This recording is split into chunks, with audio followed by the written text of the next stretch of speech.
So ఇంకా night టెంపుల్కి వెళ్ళడం కుదరలేదు కదా, ఇంకా సికింద్రాబాద్లోనే రూమ్ తీసుకుని నైట్ అయితే స్టే చేసాము. ఇంకా ఎర్లీ మార్నింగ్ లేచి ఫ్రెష్ అయిపోయి ఇంకా టెంపుల్కి అయితే స్టార్ట్ అయిపోయాము. ప్రెసెంట్ మేము వెళ్తున్న టెంపుల్ అయితే హైదరాబాద్లోనే one of the most famous temple అయినటువంటి చిలుకూరు బాలాజీ టెంపుల్. ఈ టెంపుల్ ని వీసా బాలాజీ అని కూడా పిలుస్తారు. వీసా బాలాజీ అని ఎందుకు అంటారో తెలిస్తే కామెంట్ చేయండి. ఈ టెంపుల్ రీచ్ అవడానికి మెహదీపట్నం నుంచి డైరెక్ట్ బస్సెస్ అయితే ఉంటాయి. ఈ టెంపుల్ హిస్టరీ అండ్ మాకు దర్శనం ఎలా జరిగింది అనేది అయితే కంప్లీట్ వీడియో అయితే మన యూట్యూబ్ ఛానల్లో అప్లోడ్ చేశాను, ఒకసారి చెక్ చేయండి.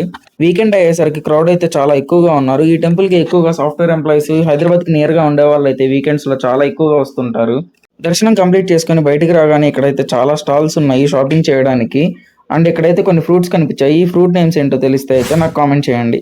ఇంకా అన్ఎక్స్పెక్టెడ్ గా ప్లాన్ చేసిన మన హైదరాబాద్ విజిట్ అయితే కంప్లీట్ అయిపోయింది. వీడియోస్ ఎలా ఉన్నాయి కామెంట్ చేసి, వీడియోస్ నచ్చితే అకౌంట్ ఫాలో చేసి, అలాగే మన యూట్యూబ్ ఛానల్ అయితే సబ్స్క్రైబ్ చేయండి.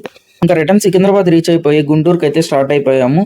I hope ఈ వీడియో మీ అందరికీ నచ్చింది అనుకోండి. నచ్చితే do like, share and subscribe. Until then, signing off, your Manikanta. See you in the next vlog.